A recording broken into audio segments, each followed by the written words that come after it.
Well, if you're settling down in front of the TV this weekend, I've got the perfect tasty treat to satisfy your sweet tooth. It's an apple and blackberry charlotte. And the first thing I'm going to do is get on and cook the apples. So we're going to take a little bit of butter. You thought there was butter missing, didn't you? I was going to say, James, there's no butter here. Where's the butter? I could see your brain ticking there, look. What you do is take the apples, take the blackberries. There you go. Did you grow these blackberries? And, these actually grow. I've actually got mulberries. Really, we're fighting off the birds from eating the mulberries at the moment. But these start to cook down first of all. And we're going to make this with a custard, proper custard. In 6 minutes. Yeah, well, I've just been told we've got 5 minutes 45 seconds. So we threw 5.5. I've been told in my ear now. Yes, exactly. So we've got milk and cream, equal quantities, and we take vanilla. This is vanilla, fresh vanilla pod. This is the name to look for is Bourbon vanilla. It comes from Madagascar. It's a larger vanilla pod.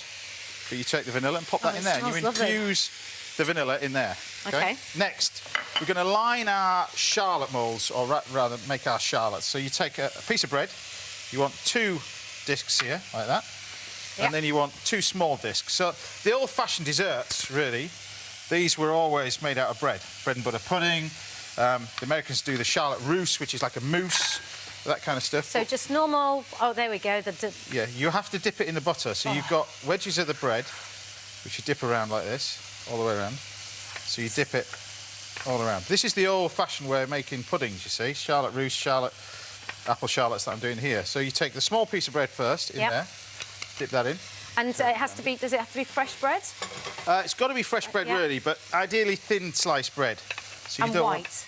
White bread, yeah. You can't make this with fancy bread. So it's classic. It's still old school desserts, you see. So you take this, you pop it in there.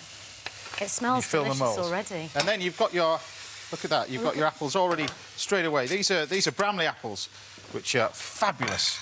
You can use eating apples as well, but the old Bramley apples are perfect for this. But then what we do is we take the blackberries. Yep. Like this, fill it full. The colours are just gorgeous, aren't they? So delightful. Yeah, you've got to pack it all in. That's the key to an apple charlotte, because you're going to turn it all out. Try and put as much filling as you possibly can in. That's the key to this. So a little bit of sugar, because you want the tartness of the apples. That's the key. And you put the sugar in there, didn't you? Yeah, often a lot of people put too much sugar in, particularly desserts like this. And literally, you're going to serve it with custard as well. So you take the bread, top that in there. I would rather have more butter and less sugar. That's just there's a little bit of each in there. And then what we do is we pop that straight in the oven. Because you can make these for a dinner party and just leave them as they are in the fridge and then cook them from cold. However, you've got a little bit of fruit that we're going to serve that as a little garnish. Now, the custard, really simple. So crème anglaise. I've been in France. They call it crème anglaise in France. It's custard over here. We infuse the cream, the milk and the vanilla. Very simple. This is the initial process of making ice cream. Okay? I'm with you. Exactly the same. All we do is put it in an ice cream machine, you've got ice cream. Now, when you add sugar, you add half to this mixture, half to the egg yolks.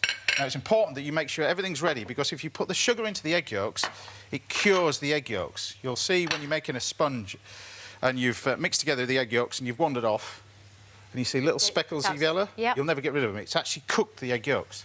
The sugar has? Yeah, the sugar has cured it. So when you're making smoked salmon, you cure it in sugar and salt, first of all, but it cures it. OK. And then you smoke it, obviously, or cure it, sorry. But literally, we just take the mixture now, and then we pour a little bit of this mixture in here. And it has to be the milk into the... Ideally, some say opposite, whatever, but there's different... Well, when you're at college, you're told to do this with a spoon, but you learn over the years the best way to do this and to make sure it's ready, which is if I just heat it up a bit, is to actually do this with a whisk. Now, what you're aiming at is about 70 degrees, something like that. You can do this with a thermometer, which is fine, but all we do is we basically heat it up, which that is, and using a whisk, keep your eye on it. Now, what you don't want to be doing is boiling it. If you boil it, you just end up with scrambled eggs, and it's ruined. You've got to start again. So you're just heating it up? You basically just heat it up enough.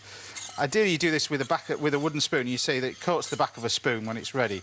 But the best way to do this is just mix it carefully, and it'll thicken up almost straight away, which this is now. It smells so comforting. And as the bubbles start to disappear, that's when the mixture starts to thicken up.